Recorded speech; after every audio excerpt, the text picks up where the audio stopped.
I'm Curly Sue, and if this is the first time you're coming to my channel, welcome to Curly Sue's Kitchen. Today I'm going to be showing you 5 vegan side dishes.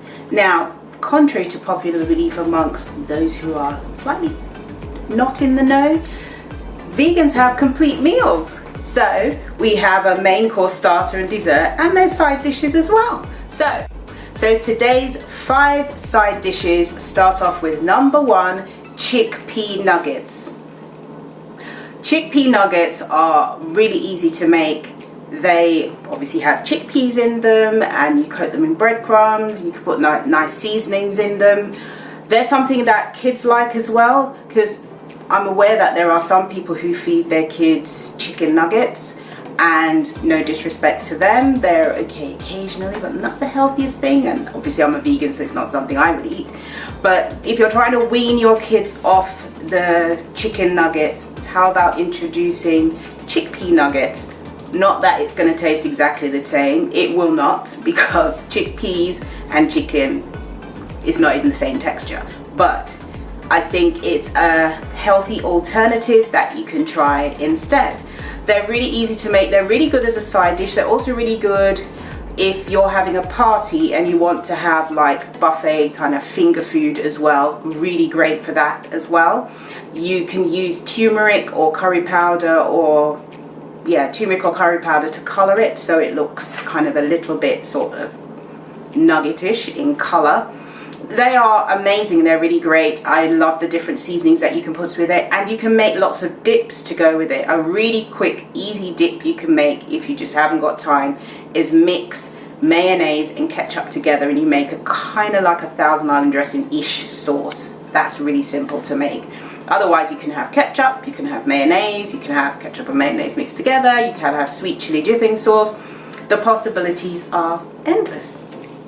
Side dish 2 is sweet potato roti. Now this is amazing. I love roti. Roti is, I could have it every day if it wasn't a carb, but if you have sweet potato roti, it's healthier and it's not such a heavy carb. This is a low carb version of roti. It's really tasty. It's not that difficult to make really. It's actually quite easy, and obviously roti goes really well with all kinds of different fillings, toppings, however you want to eat it.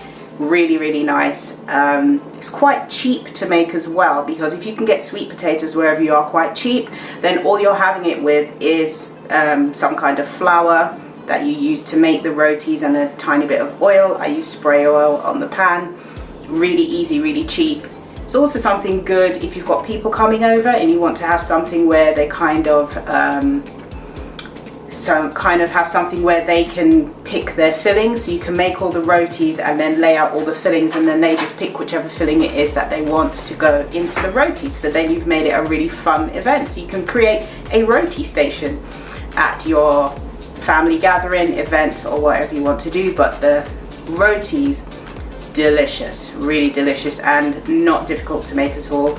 All the links for the recipes are in the description box below, and there's a separate video for each of the recipes I'm speaking about today, and you just click on the link and watch and share the video wherever you are. Do you make sweet potato rotis, or do you make any other kind of rotis? Please comment in the comment section below. And what sort of filling do you like to have in your roti? Comment in the comment section below. Side dish 3 is plantain. Now, some of you may already know that plantain is my most favorite food item in the whole world.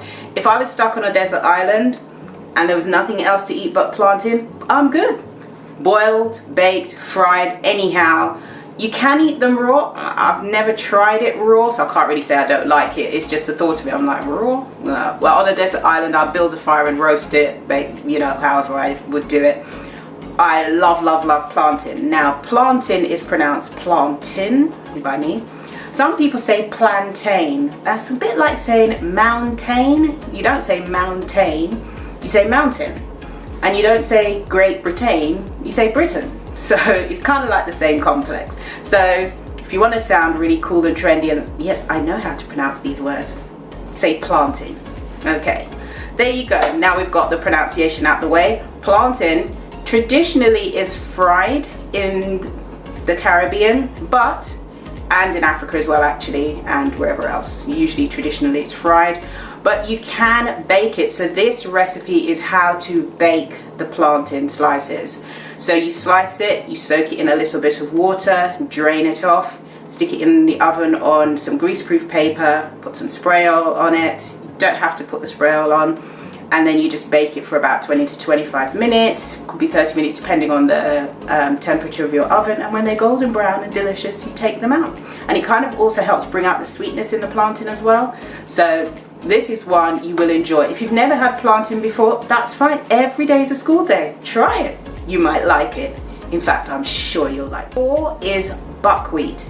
Now, buckwheat is probably something you've seen in the shops and thought, oh, I don't really know what to do with that.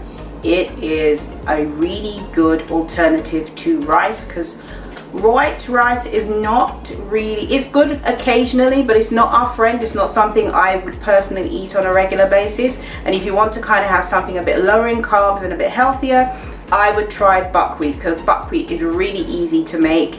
You can use it, you can steam it or you can boil it. There's probably other ways to make it, but I know how to steam it and I know how to boil it. You can season it up a little bit with some herbs, put a tiny bit of salt on it and so forth. It is really nice. To me, it tastes kind of like rice, really.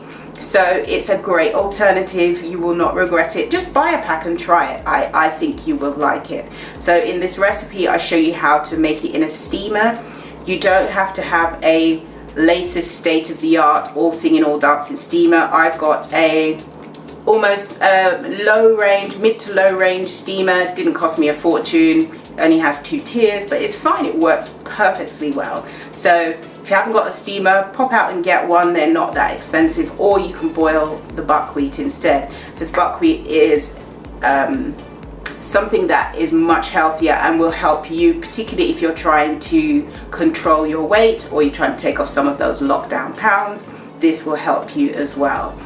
It has a particular, not a strong flavor, it has a little bit of a flavor, but don't forget you can always add to it, add stuff to it to season it to how you prefer it to taste. So try out buckwheat as a side dish. You can also use it to make like a warm salad as well, so you can add different vegetables and stuff to it. It's quite versatile. So if you make the buckwheat in particular, comment in the comment section below, let me know how it turns out, and follow me on Instagram. If you're on Instagram as well and you make any of these dishes, tag me on Instagram. I love to see your photos of stuff that you make. It's amazing.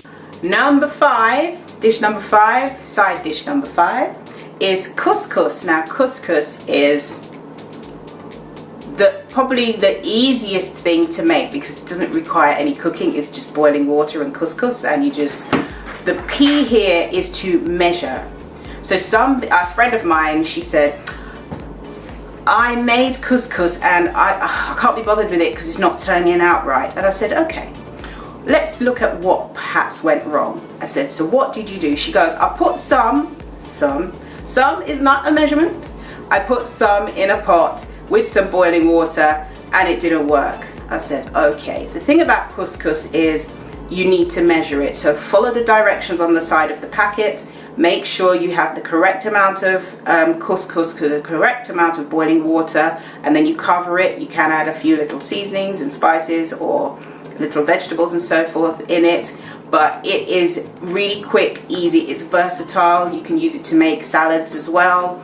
Really good healthy option to make as well. So couscous, I believe, is another side dish, or you can have it with stews and so forth as well. Really good, and I really like it as well. I like lots of alternatives to rice, because couscous you can use it as an alternative to rice. My rice alternatives are buckwheat, couscous, bulgur wheat, cauliflower rice. I'm going to do a video on cauliflower rice. If you'd like me to do a video on cauliflower rice, comment in the comment section below. I'll do a video on all the different types of cauliflower rices that I make, because I make quite a few. So that's it. Those are our 5 side dishes, and they are quick and easy to make. They're not really expensive. I always try to find recipes and make recipes for you rather that are easy to make, not too many ingredients. Sometimes I can't avoid the number of ingredients. I try to make it not too many ingredients.